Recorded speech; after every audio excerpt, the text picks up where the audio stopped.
Hi there, it's Sandy, your sister and your friend. Welcome to today's video.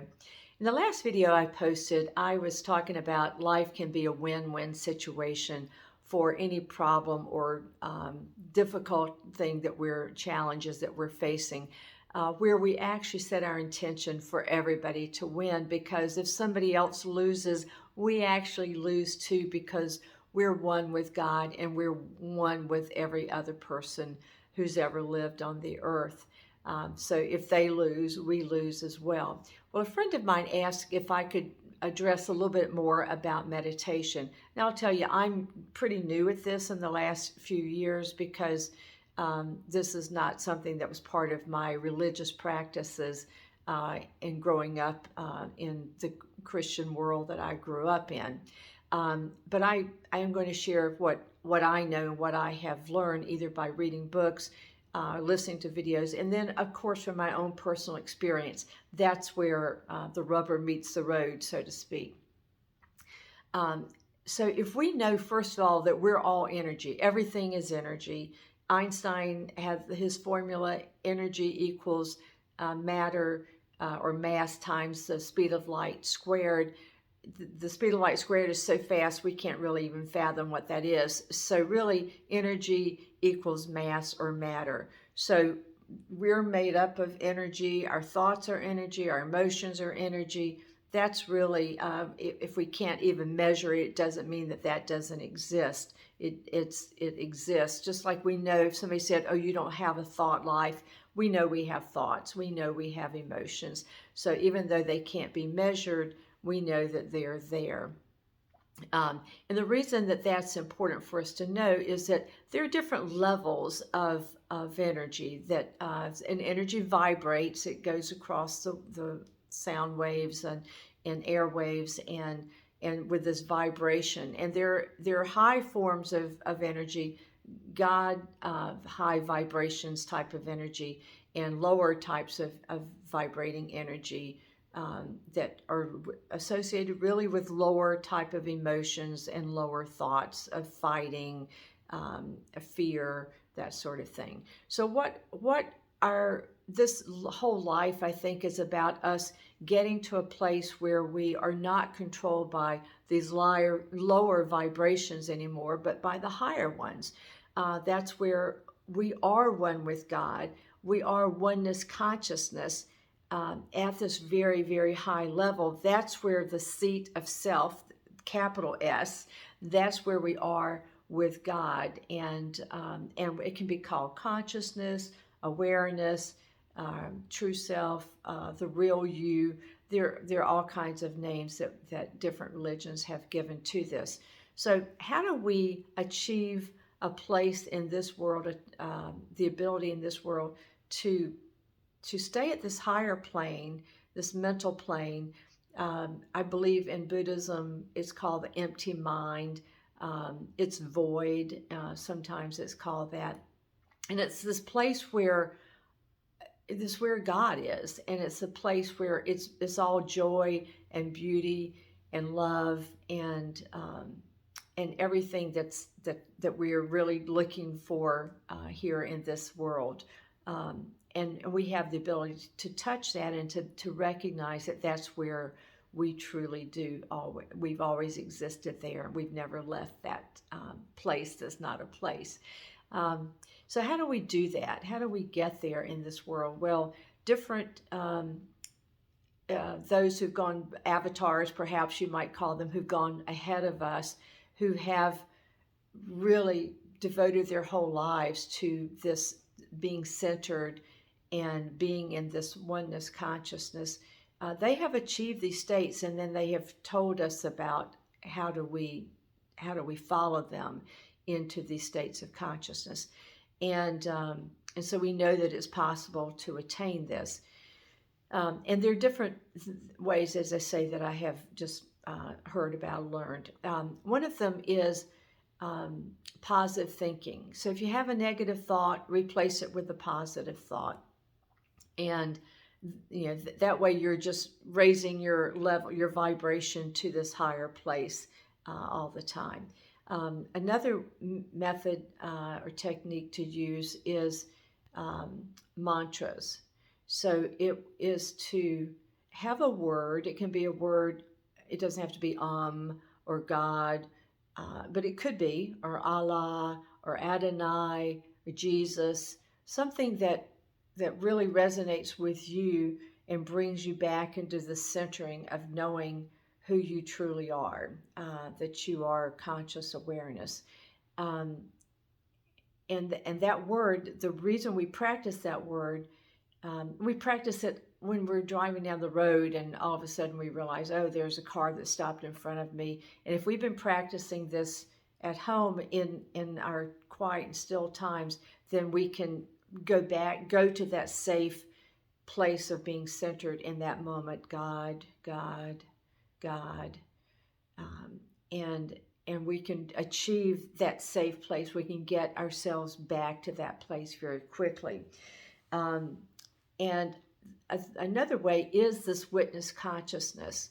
Um, and this is who we truly are, is being aware that we are the observer of our life. And we know that because we know that we can actually look and see what is unfolding in front of us, and we can't be the one that the life is happening to, as well as being the one who's witnessing that is unfolding in front of us.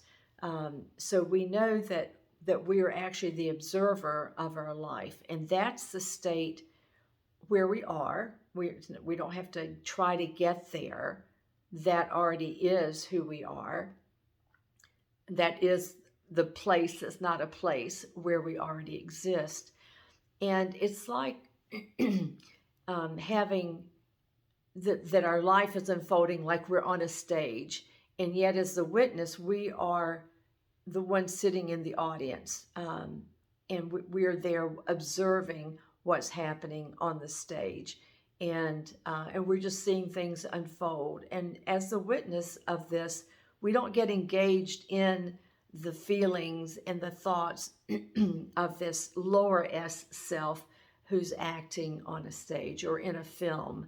We know that we can't get up there and hit the screen, and that's going to change something that's going on. It's just a film. It's not real. It's not the real life that we lead, because our real life is back here in the seat of self, where we are one with God. And that's where that's our goal, is to remember that and to retain that consciousness in our life. So can we do that through meditation? Yes, a lot of people find that that's the best way that they have discovered, is to set aside some time, at least twice a day. It can be 10 minutes or 15 minutes, but it's to set that with intentionality, our intention that we are going to be still. This is for our spiritual growth. It's not for us to be looking for having a spiritual experience, that we're not even looking for that. What we're looking for is that we can discipline ourselves, that we can maintain this place for 10 minutes, 15 minutes, twice a day at least, and we set a time that we're going to do it at a certain time of day, either when we first get up, just before we go to bed, or to do it throughout the day if it's in shorter segments of time. And it's to prove to ourselves that we can discipline ourselves. So what do we do while we're sitting in meditation? We don't have to be in a full lotus position. We don't even have to have our legs tucked under us. I do find for myself, sometimes I like to start with one foot tucked under the other leg. I do like to sit with my hands open, sitting with them open on my legs, just to me, that's in a receptive mode, is to be open to whatever God or the universe or the divine energy field, what it has in store for me in this time of stillness. So if I'm sitting there, I may notice that there are a lot of thoughts that run through my mind. So what can I do to avoid just being caught up in my thoughts? well, I may want to focus on something else. And what most teachers that I've listened to have taught is to listen to your breath. So breathe in, breathe out, through the nose, in through the nose, out through the mouth, whatever's comfortable for you, to just focus on your breath. You can't focus your energy and thoughts on your breath and on something else, but do that, a few times. Other teachers have said to breathe in for a count of 4, perhaps. Hold your breath for a count of 4, and then exhale to a count of 6. Do that repeatedly. It's really a kind of a matter of whatever works for you, whatever you find comfortable. You want to be seated upright in a comfortable position, because you're going to be sitting there for 10 to 15 minutes at least, or whatever you've worked out that makes sense for you.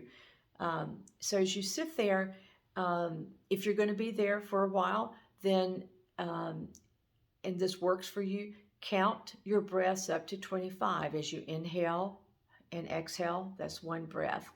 Next one, inhale, exhale, that's 2 breaths. When you get to 25, now you're focusing not just on the breath itself, but also on counting the breaths. When you get to 25, you stop and you start over again. And what that is proving to you is that you are in the moment. You are staying in the present moment that you're in. And this is good. This is really the only time we actually have. And this is just a practice. It's our practice of, yes, can I stay in this present moment? Yes, I can count my breaths.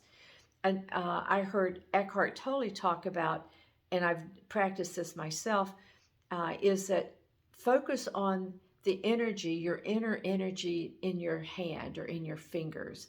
And as I think about the energy in my fingers, maybe just on one hand, as I do that, I can feel my fingers start to tingle.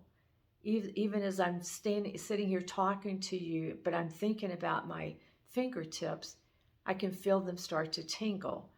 And so now I'm kind of like, I'm proving, yes, I am energy, and I can vibrate at this higher energy, and I can take my thoughts that are running through my mind. They're still running through my mind. I can actually take my fingers, I can put them on my heart as a reminder that I'm here in this time of stillness, in this time of being open and receptive to what the universe, to what the divine energy field has for me. But I may be here this time. Something could rise up. I could feel something in my heart. And by the way, if the thoughts go through my mind, they're going to keep going through my mind, because this is a matter of practice. The old adage of practice makes perfect. We are already perfect in God. That's where we are, the capital S self. We are in the state of perfection.